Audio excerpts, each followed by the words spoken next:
Soft materials, you use high speeds. Thin materials, you use low speeds. The other thing is the size of the drill. Large drills take a low speed, and a small drill takes a high speed. Now, once you've decided, well, if for example, if you were going to use or drill this piece of wood using this particular drill, I would probably want to run that around 1,000 RPM. Now, to set that on this machine, you do this with a combination of these two levers and the position of this switch.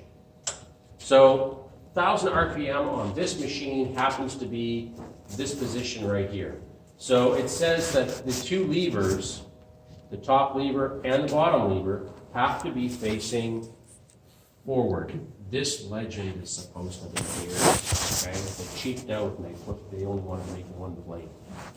So I think they saved themselves 2 rivets per machine. Whoopie ding.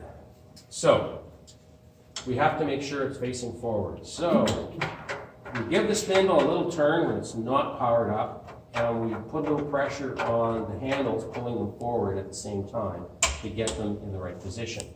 So now it's set up so that it should turn 1,000 RPM when the switch is turned on. So to do that, you press that green button and it energizes the machine. Now, what we end up doing is we have to turn it to the second position. So there it's running 1,000 RPM. When I turn it off, I don't want to just snap it to the off position. If I do, it'll slow down fast enough, or it could slow down fast enough, to unwind the chuck and cause the drill to fall out. Okay, so it's more of a convenience thing than it is. It's not going to hurt you because the drill just literally just falls out. It's kind of annoying though if you have a number of holes to drill because you're always having to reset the drill. Is the drill not straight? It's kind of like wobbling around. There's always going to be a certain amount of play. Okay, when you look at this. If it's a combination of the drill chuck runs out and it could be a case of the drill is slightly bent. Okay, that much wobble or that amount of wobble, I would not necessarily worry about it. Okay, it's when it's literally doing this sort of a thing, okay, or this kind of a deal, then you have to start worrying about it, okay?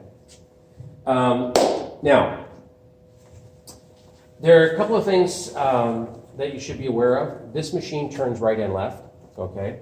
So we only want it to turn right or clockwise, okay? So that's always considered from the top of the machine, looking down. And when you are running this machine, always remember to turn this particular dial to the right. That is the proper direction. If you turn it to the left, the machine will turn on. It will engage both speeds. However, it's turning backwards, okay? It's a feature that they put on this machine because sometimes people tap with it, but we don't do that. Now, you can, when you've got stuff bolted down to the table, there are a couple of things that you need to be aware of. There is a clamp underneath the table that allows you to position or rotate the table around its own axis, which allows you to position for your holes. Because it doesn't matter what you do, you get it all set up, you clamp it down, and in the clamping process, it moves, okay? It's just a law of nature. You get it all set up, and it moves on you. So you gotta reposition it. That clamp at the back allows you to rotate the table around the column, and also it unclamps the table so that you can raise it and lower it. Because you'll find that different setups, different heights, and you may run out of quill travel. So you need that ability to move it up and down. Now, that's sort of the drill press, or at least this drill press, briefly, in a nutshell.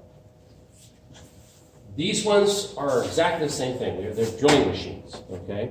Just this one has a few different features, and same with this one. I'll just briefly go over those.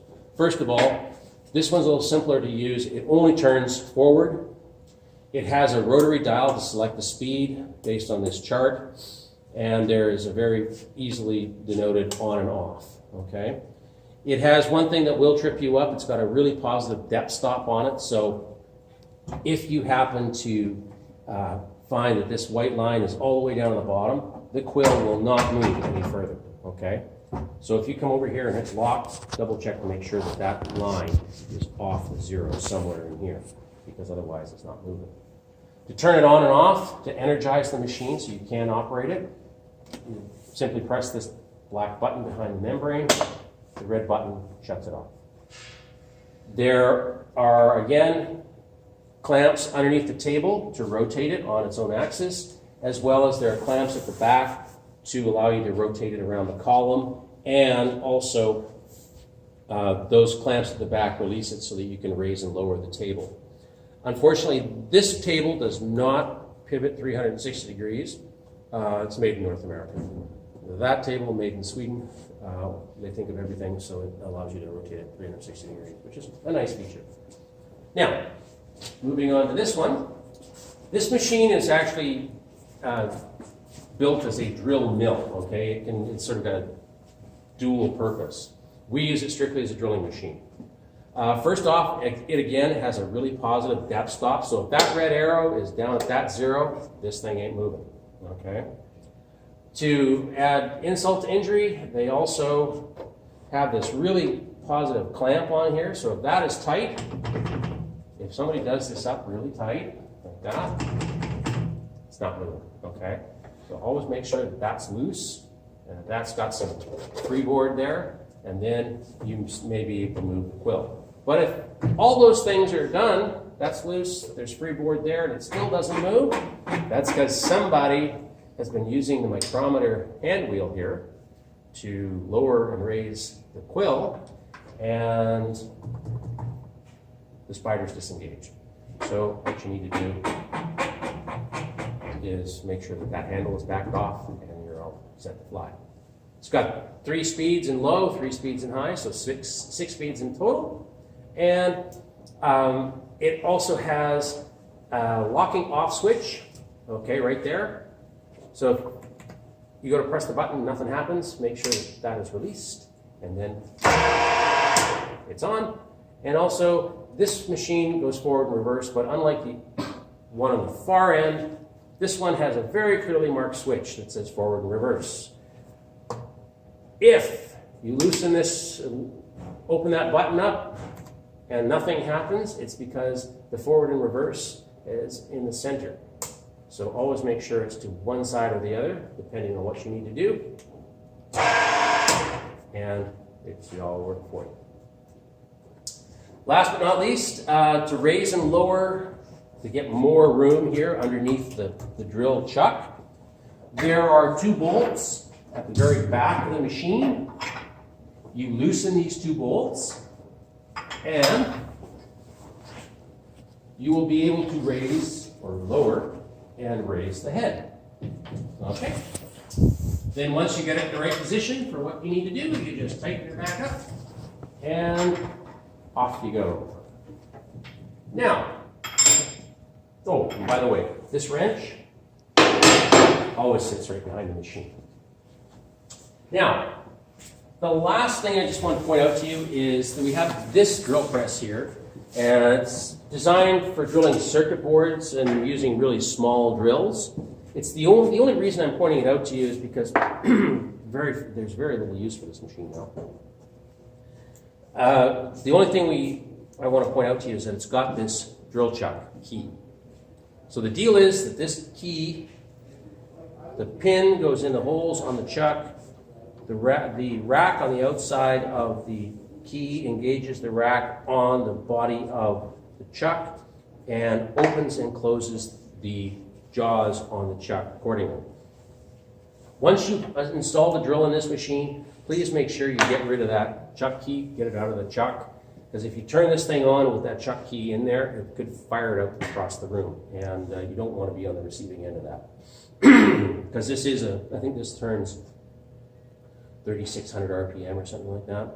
It's fairly fast. It's the fastest drill we have in the shop. Now, I'm going to get you to come on over here to the bandsaw.